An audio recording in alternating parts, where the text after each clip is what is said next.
الحمد لله نحمده ونستعينه ونستغفره ونؤمن به ونتوكل عليه ونعوذ بالله من شرور أنفسنا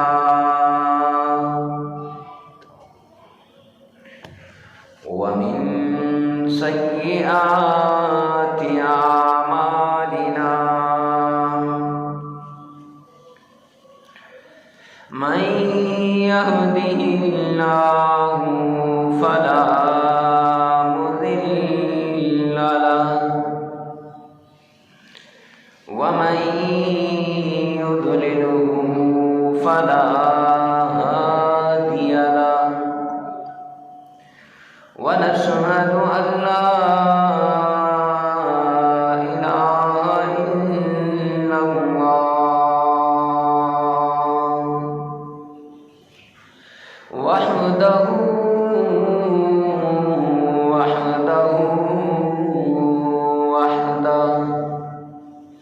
لا شريك له ولا نظير له ولا مثال له ولا مثل له ولا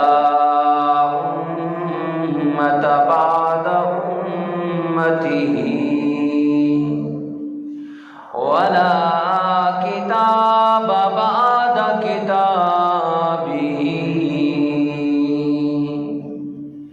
ولا شريعة بعد شريعته ولا نبوة بعد نبوته صلى الله عليه وآله وسلم قال الله تبارك وتعالى في الكلام المجيد والفرقان الحميد أعوذ بالله من الشيطان الرجيم بسم الله الرحمن الرحيم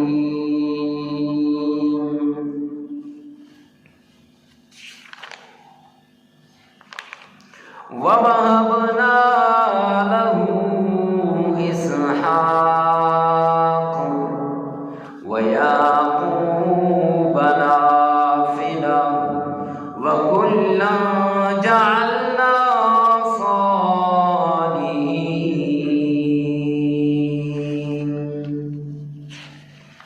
قال الله تبارك وتعالى في الكلام المجيد والفرقان الحميد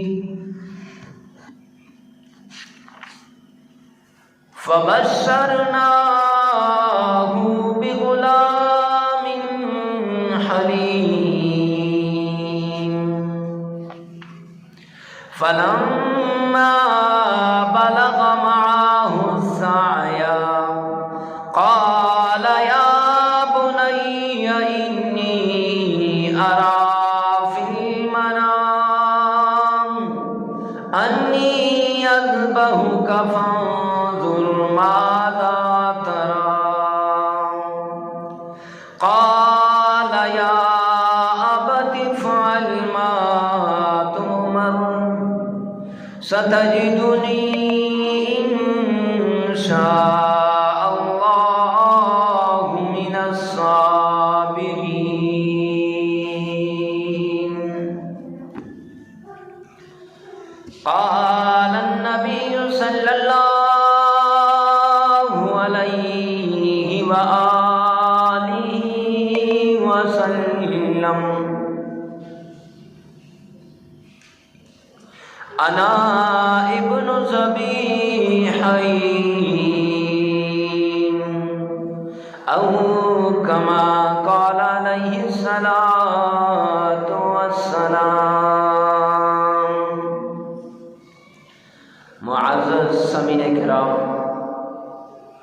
گزشتہ اور پیوستہ جمعے سیدنا ابراہیم خلیل اللہ اور سیدنا اسماعیل ذبیح اللہ کے واقعات پہ روشنی ڈالی تھی، اور قرآن پاک کی سورہ انبیاء اور 23ویں پارے میں سورہ صافات کی چند آیات کی روشنی میں سیدنا ابراہیم خلیل اللہ کے واقعے پہ روشنی ڈالی گئی تھی۔ تو آج بھی اس موضوع کو آگے بڑھاتے ہوئے سیدنا ابراہیم علیہ السلام پہ آنے والی آزمائشیں، سیدنا ابراہیم علیہ السلام کے بعد ان کے بیٹے سیدنا اسماعیل پہ آنے والی آزمائشیں، اور سیدنا ابراہیم خلیل اللہ کی بیوی حضرت سارہ اور حضرت ہاجرہ پہ آنے والی آزمائشوں کا تذکرہ کروں گا۔ اللہ رب العزت سے دعا ہے کہ اللہ رب العزت ہم سب کو عمل کی توفیق عطا فرمائے، اور ہم سب کو قرآن پاک کو سن کر اس کو سیکھنے اور عمل کرنے کی توفیق عطا فرمائے۔ معزز سامعین کرام، پچھلے جمعے سیدنا ابراہیم خلیل اللہ کا جو واقعہ بیان کیا تھا، تو وہ واقعہ وہاں تک پہنچا تھا جہاں سیدنا ابراہیم خلیل اللہ جوانی کے اندر پہنچ گئے، اور جوانی میں پہنچ کے حضرت سارہ سے نکاح ہوا، اور حضرت سارہ سے نکاح کرنے کے بعد جب انہوں نے دعوت و تبلیغ کا کام شروع کیا تو والد آزر نے گھر سے ان کو نکال دیا۔ تو یہاں تک واقعہ ہوا تھا، وہاں سے آگے آج انشاءاللہ بیان کریں گے۔ جب سیدنا ابراہیم خلیل اللہ کو باپ نے گھر سے نکالا، نکالنے کی وجہ کیا تھی کہ سیدنا ابراہیم خلیل اللہ بتوں کو پوجتے نہیں تھے، بتوں کی عبادت نہیں کرتے تھے، بتوں کو خدا نہیں مانتے تھے، اور بتوں کی پرستش نہیں کرتے تھے۔ تو اس وجہ سے سیدنا ابراہیم خلیل اللہ کو والد آزر نے گھر سے نکالا۔ جب سیدنا ابراہیم خلیل اللہ کو گھر سے نکالا جا رہا ہے صرف اس لیے کہ انہوں نے لا الہ الا اللہ کا کیا کیا؟ پرچار کیا۔ انہوں نے اللہ کی توحید کا ڈھنکا بجایا، انہوں نے اللہ کی یکتائی کا، اللہ کی وحدانیت کا پرچار کیا۔ تو سب سے بڑا مخالف اپنے گھر میں پیدا ہو گیا باپ، کہتے ہیں نکل جا میرے گھر سے، تو میرے خداؤں کو نہیں مانتا، تو میرے مالک کو نہیں مانتا، نکل جا میرے گھر سے۔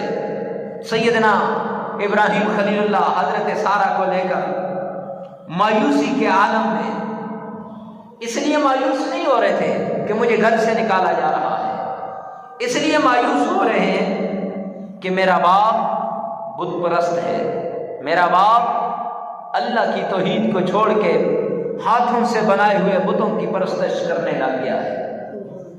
وہ لوگ ہاتھوں سے بنائے ہوئے بتوں کی پرستش کیا کرتے تھے، اللہ کی وحدانیت کو انہوں نے چھوڑ دیا۔ آج دلوں میں پالے ہوئے بتوں کی پرستش کرتے ہیں، اللہ کی وحدانیت کو آج بھی مسلمانوں نے چھوڑ دیا۔ اللہ کا اعلان ہے لا الہ الا اللہ، کہ اللہ کے سوا کوئی معبود نہیں، اللہ کے سوا کوئی مالک نہیں، اللہ کے سوا کوئی مشکل کشا نہیں، اللہ کے سوا کوئی حاجت روا نہیں، یعنی سب کچھ کرنے والا کون؟ اللہ ہے۔ لیکن میرے بھائیوں، دل کے اندر خیال آتا ہے قوم، قبیلہ، برادری، عہدہ، پیسہ، مال دولت جب تک نہ ہو تو کامیابی نہیں۔ ادھر لا الہ الا اللہ میں کامیابی بتائی جا رہی ہے، ادھر دل کے اندر آ رہا ہے کہ چیزوں کے اندر کامیابی ہے۔ تو وہ سامنے والے بتوں کی پرستش کرتے تھے، یہاں دل کے اندر رکھے ہوئے بتوں کی پرستش ہو رہی ہے۔ سامنے سلام صحیح، لیکن وہ آگے تھوڑا سا نہیں کیا، کہا یہ بہت برا آدمی ہے۔ اس لیے میرے بھائیوں ان چیزوں کا خاص خیال کیا جائے۔ تو سیدنا ابراہیم خلیل اللہ مایوس ہوئے کہ باپ بتوں کی پرستش کرتے ہیں۔ اپنے باپ آدر سے کہنے لگے، سیدنا ابراہیم خلیل اللہ، 23واں پارہ قرآن پاک کا سورہ صافات آیت نمبر 99، اللہ سبحانہ و تعالی نے اس منظر کو یوں بیان کیا، فرمایا وقال انی ذاہب الی ربی سیہدین۔ سیدنا ابراہیم خلیل اللہ قوم سے مایوس ہو کر، باپ کی سختی کو برداشت کرتے ہوئے، اپنے باپ سے مایوس ہو کر ہجرت کا ارادہ کرتے ہیں۔ ارے ہجرت کا ارادہ کرتے ہوئے کہتے ہیں، ابا تو نے مجھے گھر سے نکال دیا، ابا تو نے مجھے اپنی ملکیت سے نکال دیا، ابا تو نے مجھے اپنے پاس سے دور کر دیا، لیکن جا جا تو میرا باپ ہے، اپنے رب کے حضور تیرے لیے دعائیں مانگتا رہوں گا، اپنے رب سے تجھے مانگوں گا، اپنے رب کے دربار میں تیرے لیے سوال کرتا جاؤں گا۔ فرمایا سیدنا ابراہیم خلیل اللہ گھر سے نکلے، شام کی طرف چلے گئے، الی ربی سیہدین، شام کی طرف جاتے ہوئے راستے کے اندر جہاں رکتے سیدنا ابراہیم خلیل اللہ سجدے میں پڑ جاتے، اپنے رب سے راز و نیاز کی باتیں کرنے کے بعد کہتے ہیں، ربا جس طرح تو نے مجھے بتوں سے پاک کیا، جس طرح تو نے مجھے اپنی وحدانیت کے پرچار کے لیے منتخب کیا، اس طرح میرے باپ کو بھی قبول کر لے، اس طرح میرے باپ کو بھی قبول کر لے۔ آج بھی معاشرے کے اندر یہ ہو رہا ہے کہ ہر جگہ والدین جب ان کو کہا جائے آ جاؤ دین کے لیے، نکلو اللہ کے لیے، میری یہ مجبوری، میری وہ مجبوری، میری یہ مجبوری، میں مجھے یہ ہو گیا وہ ہو گیا، آؤ قرآن کو اس لیے نہیں اترا کہ تاخچوں میں اس کو سجا کے رکھ دو، اس لیے نہیں اترا کہ قرآن کو اٹھاؤ اور بس ڈھونڈنا شروع کر دو، اس لیے نہیں اترا کہ یہاں درد ہو رہا ہے مولوی صاحب تو آیتیں پڑھ کے پھونک دو، یہ اس لیے اترا ہے کہ اس کو پڑھا جائے، صرف عام حالت میں نہیں، اس کے ترجمے کو پڑھا جائے، اس کی تفسیر کو سیکھا جائے اور اس پہ عمل کیا جائے۔ قرآن پاک کا 23واں پارہ آیت نمبر 99 سورہ صافات، فرمایا سیدنا ابراہیم خلیل اللہ نکل گئے شام کی طرف، حضرت سارہ ساتھ ہیں۔ فرمایا فلسطین کے علاقے سے گزر رہے ہیں، علاقے سے جاتے ہوئے بڑا ظالم بادشاہ علاقے کے اوپر قابض، بڑا متکبر بادشاہ کہنے لگا جو حسین عورت میرے علاقے کے اندر آ جائے اس کو میرے پاس لے آؤ۔ ربا سیدنا ابراہیم خلیل اللہ کا پہلا امتحان ختم نہیں ہوا کہ دوسرا امتحان شروع ہو گیا۔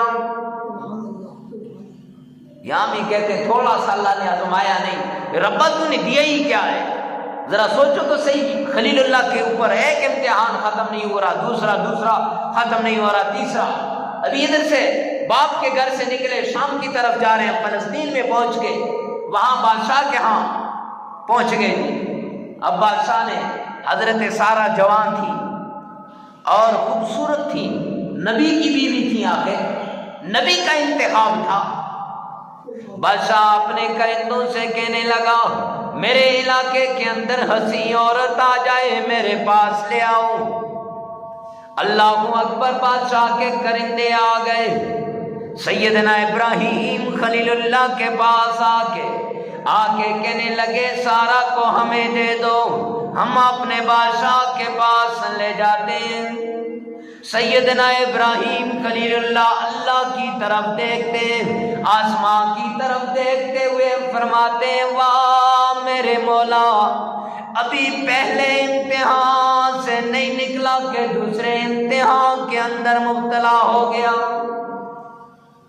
پہلا امتحان بھی ختم نہیں ہوا کہ دوسرا امتحان شروع ہو گیا۔ حضرت سارہ کو کرندے پکڑتے ہیں، لے جا رہے ہیں۔ مسلمانوں ذرا سوچو، پیاری بیوی ہو، جوانی کے عالم میں خوبصورت بیوی ہو، غیر لوگ پکڑ کے لے جا رہے ہوں، دل پہ کیا گزرتی ہے؟ سیدنا ابراہیم خلیل اللہ فرمایا دیکھتے ہیں، حضرت سارہ کہتی ہے او ابراہیم مجھے کرندوں سے بچا لے۔ سیدنا ابراہیم خلیل اللہ آسمان کی طرف دیکھتے ہیں، ربا بچانے والا تو، ربا جس رب نے مجھے پیدا کیا، میری بیوی کو پیدا کیا، اے اللہ بچانا بھی تیرے ہاتھ میں۔ آنکھوں سے آنسو جاری ہو گئے، سیدھا بادشاہ کے پاس حضرت سارہ کو لے گئے۔ بادشاہ نے اپنے پاس سارے دروازوں کو بند کر دیا، سیدہ سارہ کے پاس جانے کا ارادہ کیا۔ واہ قربان جاؤں سیدہ سارہ، فرمایا نیچے سجدے میں گر گئی، اللہ کے حضور اللہ سے رابطہ کر لیا، ربا پیدا بھی تو نے کیا ہے، تیرے خلیل کی عزت ہوں، تیرے خلیل کی آبرو ہوں، مجھے بچا لے، اپنے خلیل کی عزت کو بچا لے، اپنے خلیل کی آبرو کو بچا لے۔ سیدہ سارہ نے ابھی سجدے میں پڑی ہوئی ہے، بتا گئی جب مشکل آئے تو کہاں جانا ہے؟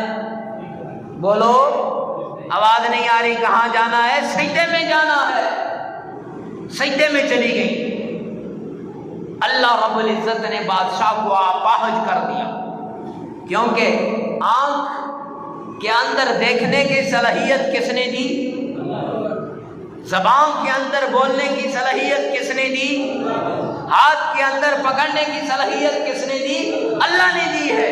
اللہ نے اس بادشاہ کے جسم کو حکم دیا، ہاتھ تو نے پکڑنا نہیں، آنکھ تو نے دیکھنا نہیں، زبان تو نے بولنا نہیں۔ فرمایا بادشاہ اپاہج ہو کے حضرت سارہ کے قدموں میں گر گیا، نیت تو کچھ اور تھی لیکن قدموں میں گر گیا، کہنے لگا بول نہیں سکتا، دیکھ نہیں سکتا، اب کیا کرے؟ ایسے بڑبڑایا۔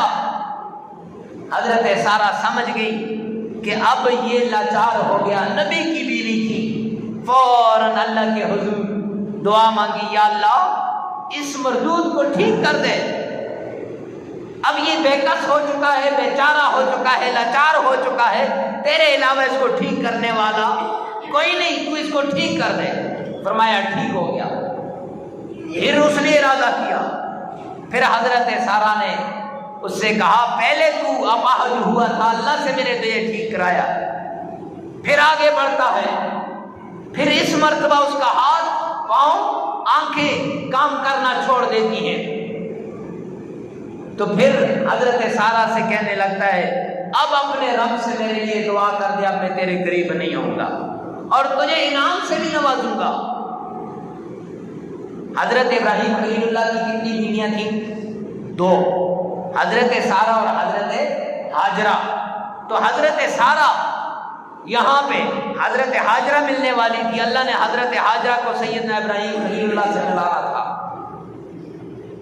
فرمایا بادشاہ نے سیدہ سارا کے آگے ہاتھ جوڑے، کہنے لگا اپنے رب سے دعا کر کہ تیرا رب مجھے ٹھیک کر دے، میں تیرے قریب نہیں آؤں گا بلکہ تجھے انعام سے نوازوں گا۔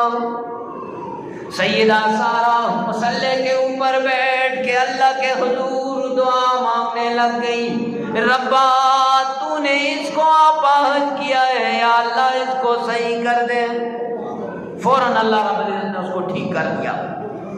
یہ باہر نکلا، اپنے کرندوں سے کہنے لگا یہ کون پکڑ کے تم لے آئے ہو؟ یہ تو کوئی عورت نہیں ہے، یہ تو کوئی بہت بڑی ولی ہے، یہ تو جادوگر ہے، وہ یار ان سے میری جان چھڑاؤ۔ وہ جو ہمارے محل کے اندر فلاں جو عورت ہے ہاجرہ نامی، وہ بچی اسے لے آؤ اور پکڑ کے اور ان کو دے دو اور ان کو جانے دو یہاں سے۔ یہاں سے سیدہ ہاجرہ آتی ہے اور پھر آگے چل کے سیدہ ہاجرہ کا نکاح ہوتا ہے۔ لمبا واقعہ ہے، اس کو کچھ مختصر کرتے ہیں۔ سیدہ ہاجرہ کا نکاح ہو جاتا ہے سیدنا ابراہیم خلیل اللہ کے ساتھ، اور کچھ عرصہ گزر جاتا ہے، پھر اللہ کے حضور سیدنا ابراہیم خلیل اللہ کے ہاتھ اولاد نہیں ہوتی۔ ہر جگہ ہر مقام پہ ہر سجدے کے اندر سیدنا ابراہیم خلیل اللہ اولاد کے لیے تڑپ رہے ہیں۔ وہ لوگ اس درد کو جان سکتے ہیں جن کے ہاں اولاد نہیں، وہ عورتیں اس درد کو سمجھ سکتی ہیں جن کے ہاں اولاد نہیں۔ سارا معاشرہ تانے دیتا ہے کہ تیری اولاد نہیں، سارا معاشرہ عورت کو بھی تانے دیتا ہے کہ تیری اولاد نہیں۔ او ابراہیم خلیل اللہ 94 سال ہو گئے، ایک روایت میں آتا ہے کہ 86 سال ہو گئے، سیدنا ابراہیم خلیل اللہ کی اولاد نہیں ہو رہی۔ سجدے میں پڑے ہیں، رب ذل جلال کے سامنے کہہ رہے ہیں رب ہب لی من الصالحین، ربا بخش دے مجھ کو نیک اولاد، اللہ نیک اولاد سے نواز دے۔ 23واں پارہ ہے، پوری سورہ صافات کی 100ویں آیت ہے۔ سیدنا ابراہیم خلیل اللہ گڑ گڑائے، مانگ رہے ہیں، رو رہے ہیں، تو اللہ سبحانہ و تعالیٰ نے غیب سے آواز آئی، ادھر یہ سجدے میں پڑے، غیب سے آواز آتی ہے، فرمایا فَبَشَّرْنَاهُ بِغُلَامٍ حَلِيمٍ۔ سیدنا ابراہیم سجدے میں پڑے ہیں، اللہ کے حضور گڑ گڑا رہے ہیں، اولاد کی دعائیں مانگ رہے ہیں، غیب سے آواز آتی ہے خوشخبری ہو تمہیں ابراہیم، بغلام حلیم، نیک تحمل والی اولاد کی، عام اولاد کی خوشخبری نہیں، نیک اولاد کی خوشخبری ہو رہی ہے۔ کیوں نیک اولاد ہے؟ آگے آپ نے دیکھنا ہے سیدنا اسماعیل ذبیح اللہ 7 سال کی عمر میں اللہ کے حکم میں قربان ہونے کے لیے تیار ہو گئے۔ فرمایا ادھر وقت آ گیا کہ اللہ رب العزت نے حضرت ہاجرہ کے بدن سے سیدنا اسماعیل ذبیح اللہ کو پیدا کیا، اور پیدائش کے کچھ عرصے بعد سیدنا اسماعیل ذبیح اللہ، اب سیدنا ابراہیم خلیل اللہ 86 سال یا 94 سال کی عمر میں بچہ پیدا ہو جائے، ادھر جا رہا ہے ادھر جا رہے ہیں، مانگ رہے ہیں، مانگتے مانگتے بچہ پیدا ہو جائے، وہ بچہ کتنا محبوب ہوتا ہے، کتنی اس کی قدر ہوتی ہے، کتنا عزیز ہوتا ہے، کتنا مطلب ہے اس کے ساتھ پیار ہوتا ہے۔ واہ قربان جو سیدنا ابراہیم خلیل اللہ، ادھر بچہ اللہ نے عطا کیا، ادھر حکم ہو گیا، ابھی بچہ چھوٹا ہے، ابھی بچہ ماں کا دودھ پی رہا ہے، اللہ رب العزت نے سیدنا ابراہیم خلیل اللہ پہ ایک اور امتحان لایا۔ واہ ابراہیم تیری جرات پہ قربان جاؤں، امتحان پہ امتحان دے گئے سیدنا ابراہیم خلیل اللہ کے دربار میں ڈٹے ہوئے ہیں، کھڑے ڈٹے ہو، بالکل صحیح سلامت کھڑے، نہ شرک کی طرف جا رہے، نہ غیر اللہ کی طرف جا رہے، نہ شیطان ورگلا سکتا ہے۔ پیدائش ہوئی بچے کی، حکم ہو گیا میرے پیارے خلیل اپنی پیاری بیوی کو لے کر، اپنے ننھے سے بچے کو لے کر ایک ایسے جنگل میں چلا جا جہاں نہ کوئی بندہ ہو، جہاں نہ کوئی بندے کی ذات ہو، جہاں نہ کوئی کھانے کا انتظام ہو، جہاں نہ کوئی پینے کا انتظام ہو، لیکن ایک بات یاد رکھنا میرے خلیل، اپنی بیوی سے بھی کلام نہیں کرنا۔ جنگل میں لے جا، ایسی جگہ جا کے چھوڑ جہاں نہ کھانے کا انتظام ہو، نہ پینے کا انتظام ہو، اور کچھ بھی انتظام نہ ہو، لیکن ایک بات یاد رکھنا کے بعد بھی نہیں کرنی، تسلی بھی نہیں دینی۔ اللہ اکبر، عجیب امتحان ہے، امتحانوں پہ امتحان، عجیب امتحان ہے۔ فرمایا سیدنا ابراہیم خلیل اللہ حضرت ہاجرہ کو لے کر، حضرت اسماعیل ذبیح اللہ کو لے کر نکلتے ہیں۔ سیدنا ابراہیم خلیل اللہ جا رہے ہیں، حضرت ہاجرہ پوچھتی ہیں کہاں لے کے جا رہے ہو اپنے پیارے بچے کو، کہاں لے کے جا رہے ہو اس ننھے سے بچے کو، کہاں لے کے جا رہے ہو اس پھول سے بچے کو۔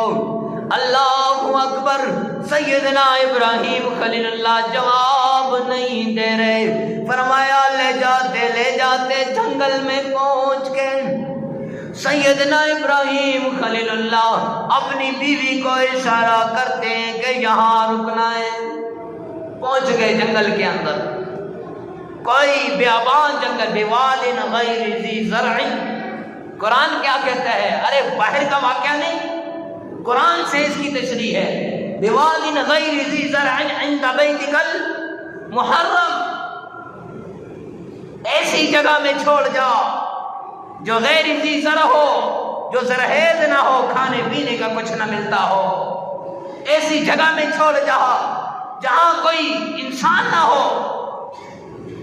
فرمایا سیدہ ہاجرہ پریشان ہے، سیدنا ابراہیم خلیل اللہ چھوڑ کے واپس آ رہے ہیں۔ سیدہ ہاجرہ کہتی ہیں او اللہ کے خلیل، ہمیں کیوں چھوڑ کے جا رہے ہو؟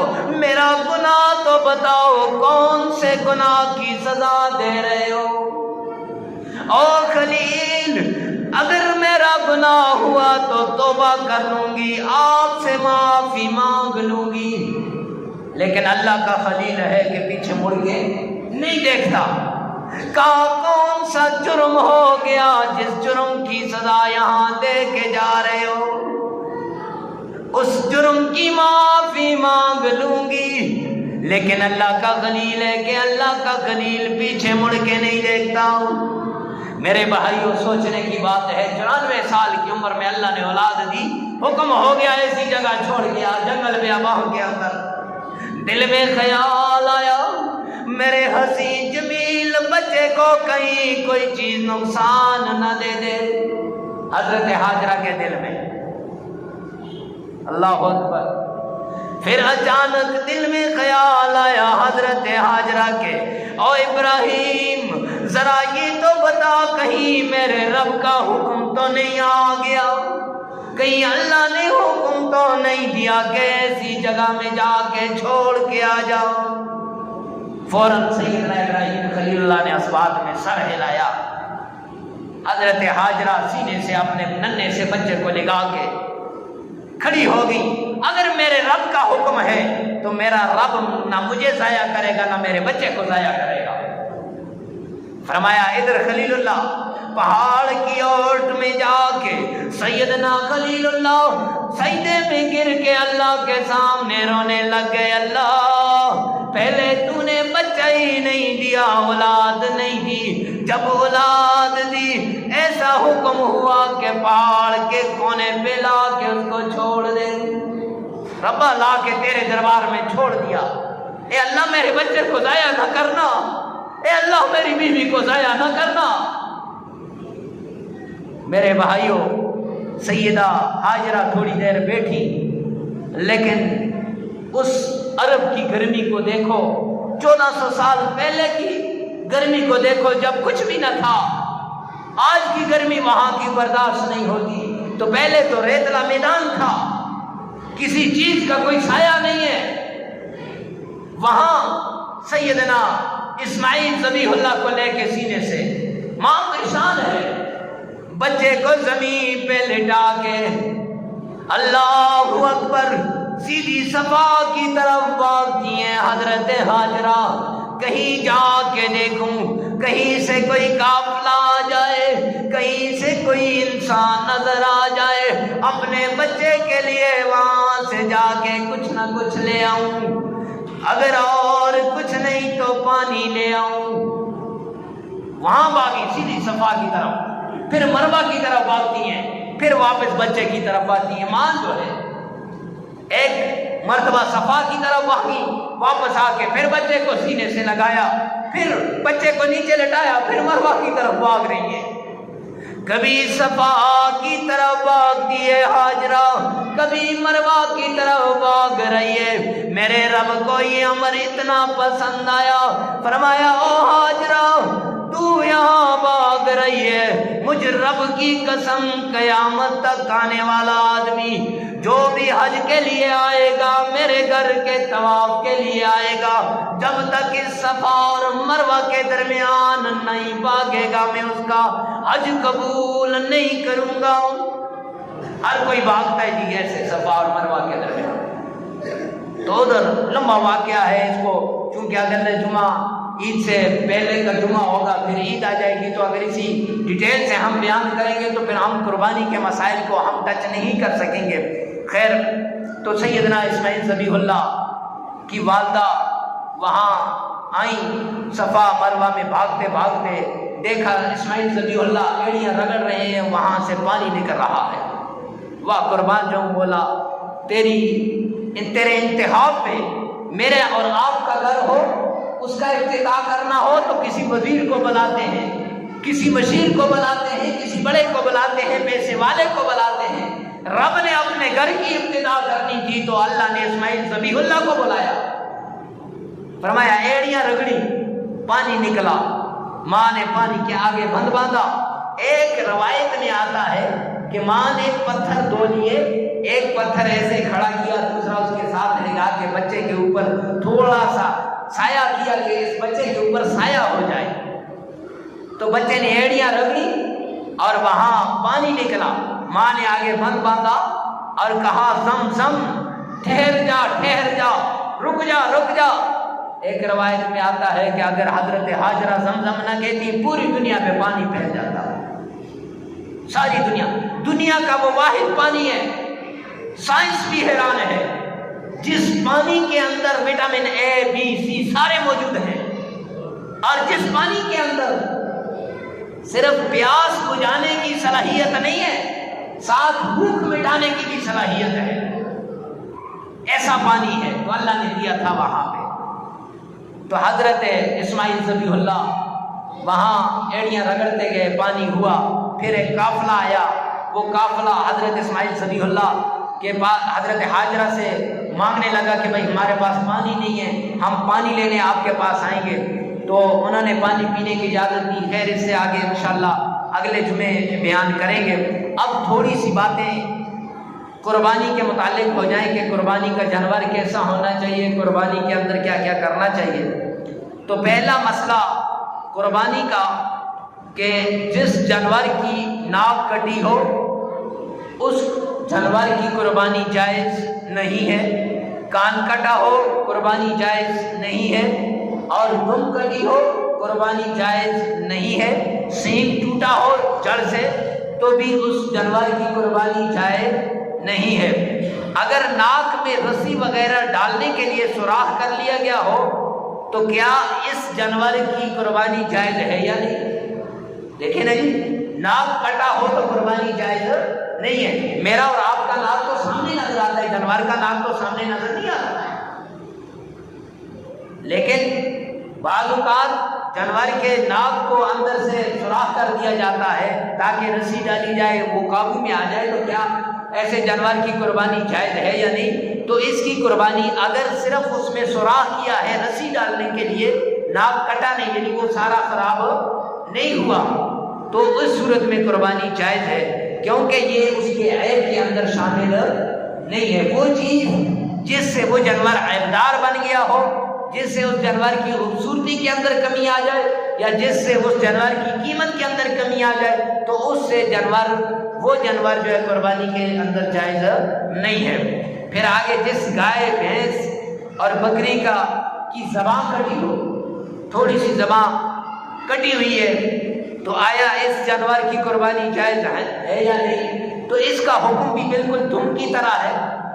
اگر دم کے 4 حصے کریں گے، 4 حصے میں اگر نصف حصہ یا اس سے زائد کٹا ہوا ہو تو پھر اس جانور کی قربانی جائز نہیں ہے۔ اگر تیسرا حصہ آگے سے کٹا ہوا ہے، 3 حصے باقی ہیں، 1 حصہ کٹا ہوا ہے، تو اس کی قربانی ہو جاتی ہے۔ تو ایسے ہی حکم زبان کے اوپر لاگو کریں گے کہ اگر اس کی زبان میں سے 4 حصوں میں سے 1 حصہ کٹا ہوا ہے، 3 باقی ہیں، تو اس کی قربانی جائز ہے۔ لیکن اگر 2 حصے کٹے ہوئے ہیں، 2 باقی ہیں، تو تب بھی اس کی قربانی جائز نہیں ہے۔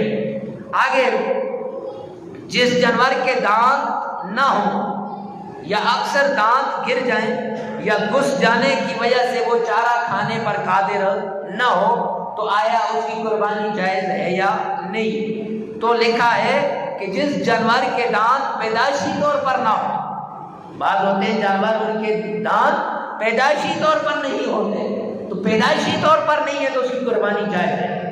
لیکن اگر اس کے دانت توڑ دیے گئے جس کی وجہ سے وہ دانت اپنے دانتوں کی وجہ سے وہ چارہ نہیں کھا سکتا، تو اس کی قربانی جائز نہیں ہے۔ اگر وہ اس کی وجہ سے چارہ کھا سکتا ہے اور اس کے دانت اس کے چارہ کھانے میں مخل نہیں ہے، تب اس کی قربانی جائز ہے۔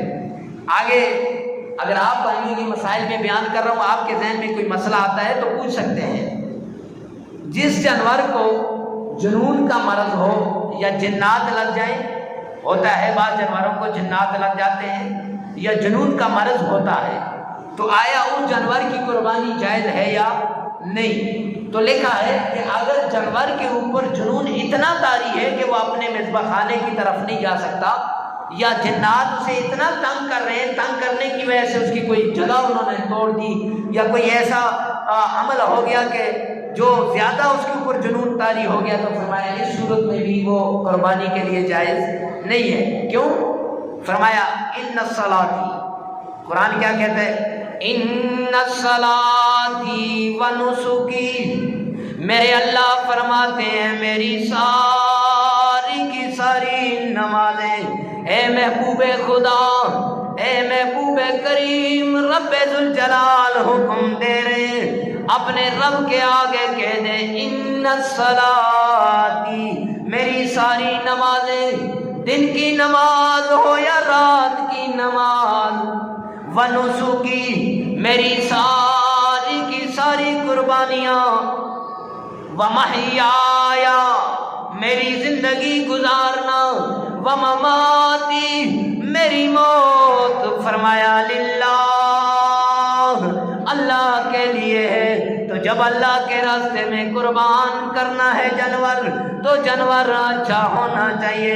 اس لیے فقہا لکھتے ہیں عیب سے پاک جانور ڈھونڈ کے لاؤ، عیب سے پاک جانور ڈھونڈ کے لاؤ۔ اور اگر جانور ایسا ہے جو خسی کیا جاتا ہے، جس کو ہم کہتے ہیں خسی، اس کو عربی زبان میں کہتے ہیں خنثی۔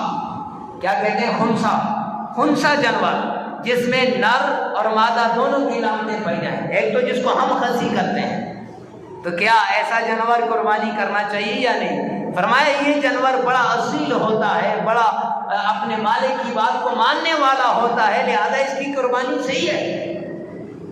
لیکن ایسا جانور جو پیدائشی طور پر خنثی ہے، جو پیدائشی طور پر نہ نر لگتا ہے نہ مادہ لگتا ہے، ایسے جانور کی قربانی کا کیا حکم ہے؟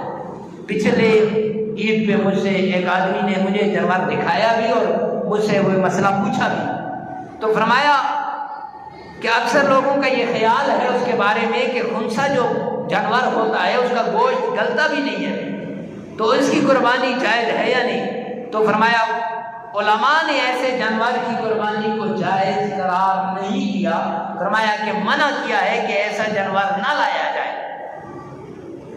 کیوں؟ جو میں نے ابھی آیت تلاوت کی قرآن کی کہ اللہ کیا فرماتے ہیں حبیب سے کہ میری ساری، کہہ دے تو ہے پیارے حبیب، میری ساری قربانیاں کس کے لیے ہیں؟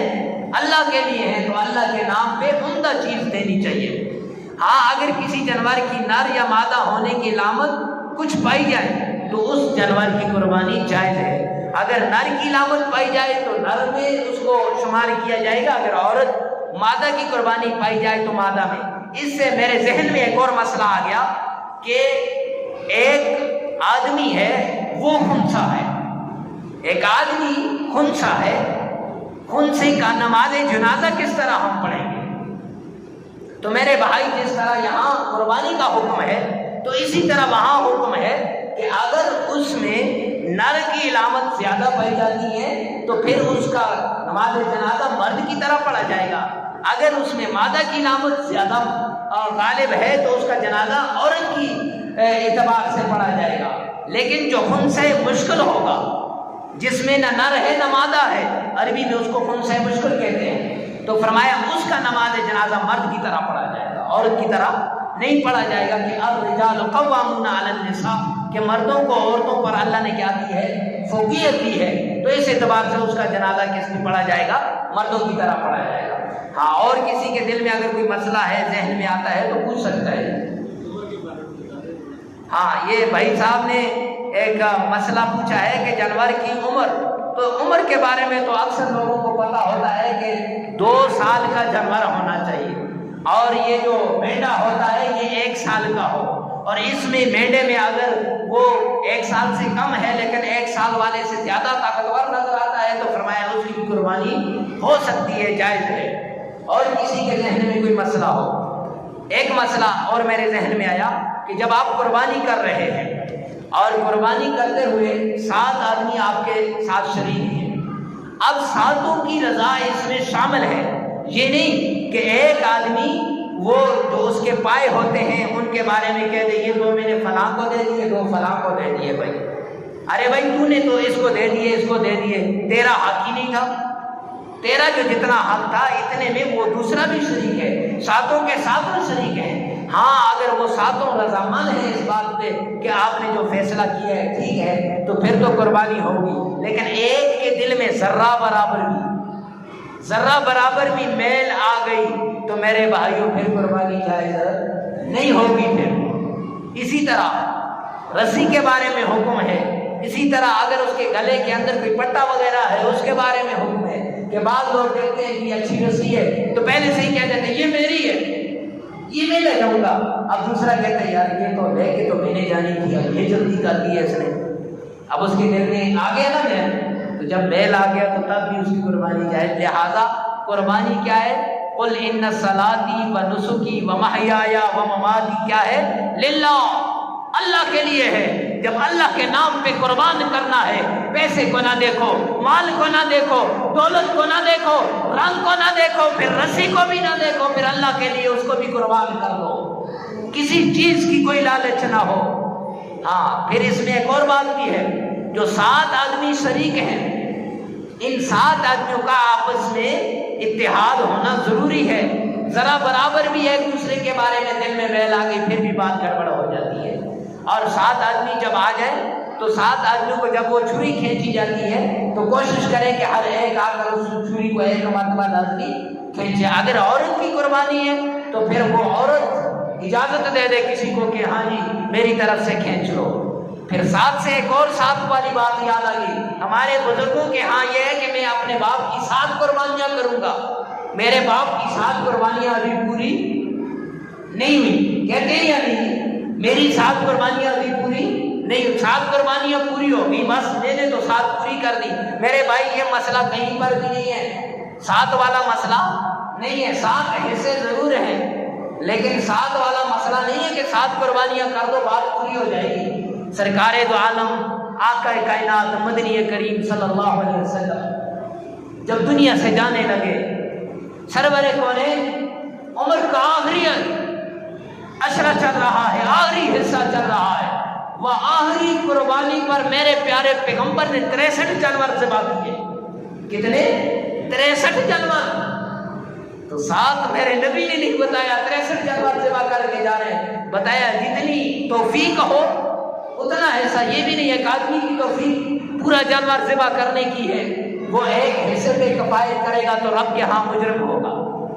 ایک آدمی کی دو کی جو ہے وہ ہے استطاعت اور وہ ایک کر رہا ہے پھر بھی مجرم ہوگا۔ جتنی استطاعت میرے رب نے دی ہے واللہ اتنی قربانیاں کرنی چاہیے۔ اگر رب نے استطاعت دی ہے 63 قربانیاں کرنے کی تو 63 قربانیاں کریں۔ اور اگر کسی کے ذہن میں کوئی مسئلہ ہو اس کے بارے میں تو باقی انشاءاللہ اگلے جمعے سیدنا اسماعیل ذبیح اللہ کیسے اپنے باپ کے ساتھ گئے، کیسے ان کو ان کے باپ نے گھر سے سیدہ ہاجرہ کے پاس سے لے کر گئے اور وہاں جا کر کیسے ذبح کیا، شیطان نے کیا حملہ کیا، وہ اگلے جمعے بیان کریں گے انشاءاللہ۔ وآخر دعوانا ان الحمدللہ رب العالمین۔